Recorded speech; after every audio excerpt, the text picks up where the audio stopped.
WB scout master. आज आप लोगों के बीच में टॉपिक लेकर के आए हैं, वो है ध्वज। Welcome class, go.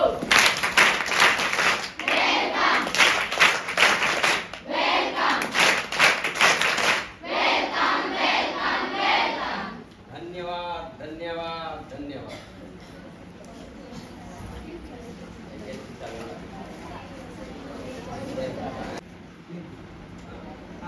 आयताकार, आयत देखे हो आयत, जिसकी लंबाई ज्यादा और चौड़ाई कम। तो लंबाई ज्यादा और चौड़ाई कम होता है तो इसका आकृति इसीलिए 3:2 के अनुपात में इसकी आकृति होता है। इधर 3 रहता है, ठीक है। लंबाई 3 और चौड़ाई 2। मान लिया जाए लंबाई में 60 सेंटीमीटर का ध्वज लेंगे तो चौड़ाई उसका रहेगा 40 है। 3:2। मान लिया लंबाई 90 सेंटीमीटर लेते हैं तो चौड़ाई 60 सेंटीमीटर। समझ आ रहा है? 3:2 के अनुपात में हम ध्वज को लेते हैं। और जब भी राष्ट्रीय ध्वज बनता है 3:2 के अनुपात में बनता है, इससे उल्टा सीधा नहीं कर सकते। ये हमारे देश में 22 जुलाई 1947 को लागू हुआ। क्लियर है? तिरंगा या राष्ट्र ध्वज के बारे में और कोई डाउट? दूसरा ध्वज है, दूसरा ध्वज भारत स्काउट गाइड ध्वज। कौन सा ध्वज? भारत स्काउट गाइड ध्वज।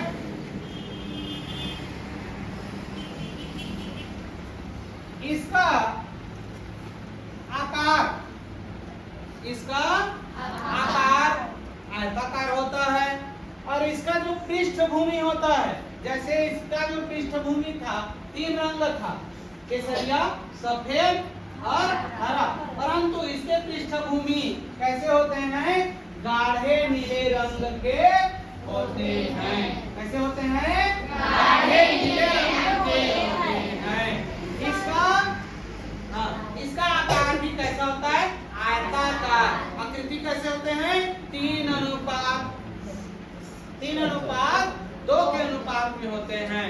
और इसके मध्य में बैज बना होता है, जो लाल सुनहरी रंग की बैज होता है। अच्छा, जो यूनिफॉर्म में है उनके में बना है, ये देखिए बना है। ये बैज भारत स्काउट गाइड का बैज वो उसमें लगी होती है। ठीक है। और यह गाढ़े नीले रंग का होता है। इसका जो अनुपात है वो 3:2 के अनुपात में होते हैं। और यह 1951 कब लागू हुआ था? ये 1951 15 अगस्त सन 1951 को लागू हुआ। ठीक है।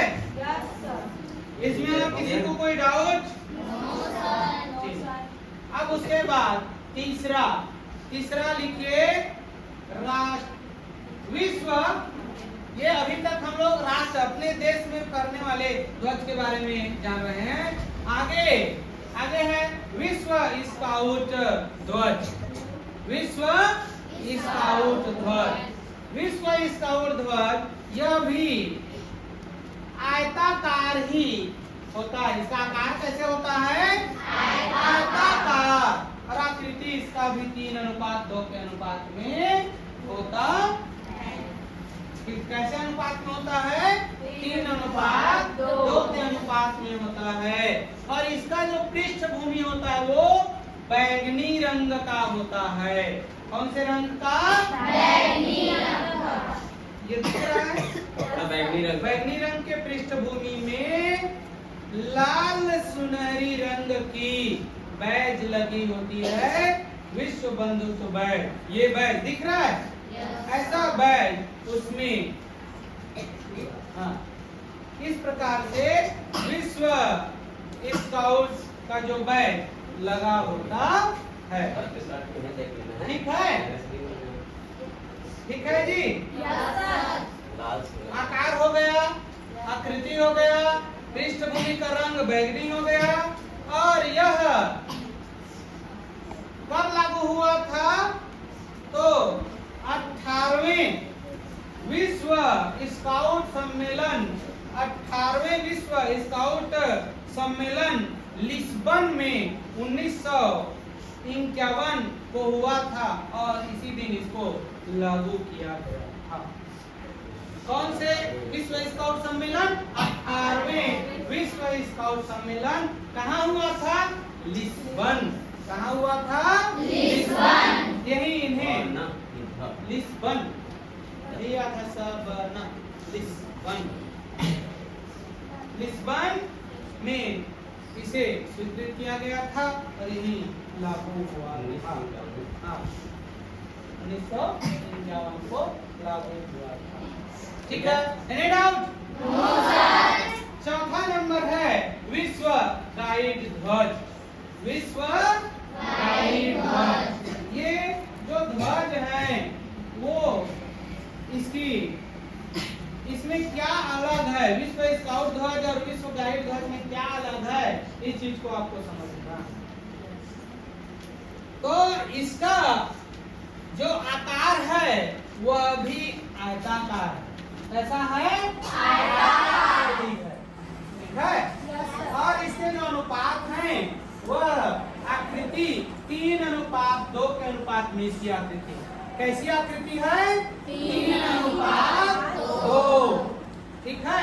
अब इसका जो पृष्ठभूमि है, इसका पृष्ठभूमि है वो गाढ़ा नीला। कैसा है? गाढ़ा नीला। खड़े हो जाइए। मैं आपको सुनना, खड़े हो जाइए।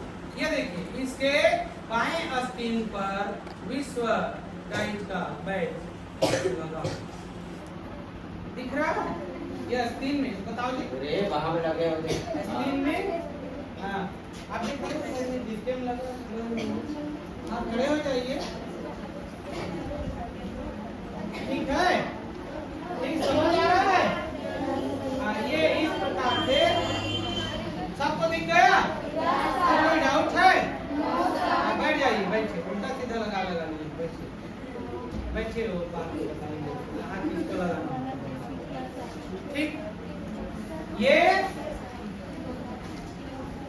गाढ़ा नीला रंग का होता है और ध्यान दीजिएगा इसमें इसका जो बैज होता है सुनहरा पीला।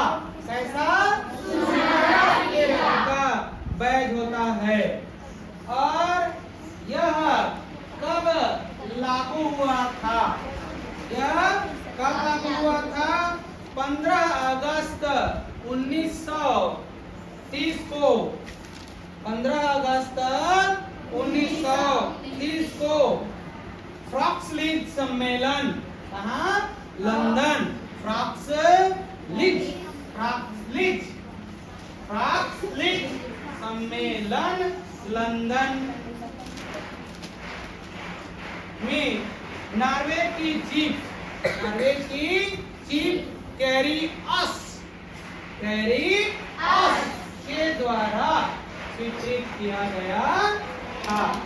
अब इस ध्वज में विश्व स्काउट ध्वज और विश्व गाइड ध्वज में क्या अंतर होता है?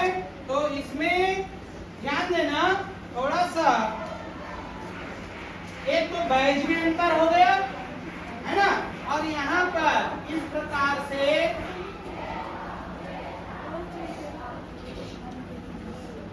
तीन आयताकार पीले रंग की आयताकार डिब्बानुमा ऐसा तीन आयताकार डिब्बा बना होता है जो हमारे तीन इसको प्रतिज्ञा और नियम के, हम लोग नियम में 3 नियम इनको हम लोग जानते हैं, इन्हीं को ये अंगीकृत करता है। और ये सफेद होता है, ये वाला जो भाग होता है कैसा होता है? सफेद रंग की ठीक है। ये जो बचा हुआ भाग बचा हुआ भाग है वो सफेद रंग की पृष्ठभूमि होता है, ठीक है। और इसमें क्या होता है, त्रिदल का ये पंखुड़ी बने होते हैं, यहाँ पर इस प्रकार से स्टार लगे होते हैं। क्या लगे होते हैं? स्टार लगे होते हैं, ठीक है। कब लागू हुआ था, कैसे आकार रहता है, कैसे आकृति रहता है, पृष्ठभूमि कैसे रहता है, आपको समझ आ गया? Any doubt? अब अंतिम 5वें नंबर पर 5वां होता है टोली ध्वज। कैसा होता है? 5वें नंबर पर है टोली ध्वज। वो पार्ट बना दे।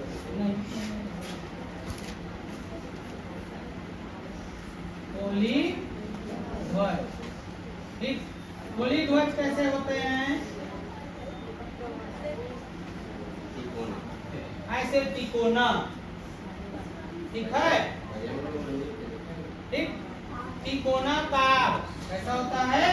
तिकोनाकार, और इसका आकार तिकोनाकार होता है, और आकृति इसका भी 3:2 ही होता है भाई। ये 3 होगा तो ये 2 होगा, ध्यान देना, ठीक है। ये कैसे होता है और इसका पृष्ठभूमि कैसे होता है? ये पृष्ठभूमि होता है सफेद। कैसा होता है? सफेद। अच्छा, सफेद। हाँ। और इसमें जो बैज बनेगा, यहाँ बैज बनेगा, जो बैज बनेगा वो कौन से रंग का होगा? लाल रंग का बैज होगा। कौन से रंग का बैज होगा? लाल रंग का बैज होगा। और उस बैज में अपने अपने टोली का चिन्ह लाल रंग में बनाना होता है। लाल रंग में अपने अपने टोली का बैज यहाँ पर लगाते हो ना, अभी बनाए थे, हाँ, वही बैज लाल रंग में बनाना है। और सफेद पृष्ठभूमि वाले अर्थात सफेद कपड़े में बना करके हमको हर एक टोली का एक ध्वज होता है ना। ये ध्वज क्यों लगाते हैं? तो ध्वज ही हमारी संगठन शक्ति का परिचायक होता है, पहचान होता है। इसीलिए प्रत्येक संगठन में ध्वज होना चाहिए, जरूरी होता है। कोई डाउट? इस प्रकार से ध्वज और ध्वज के प्रकार। अब ये ध्वज को कब कहाँ फहराया जाता है, ध्वज कब कहाँ फहराया जाता है, इसके बारे में थोड़ा सा जानकारी लेते हैं। तो पहला है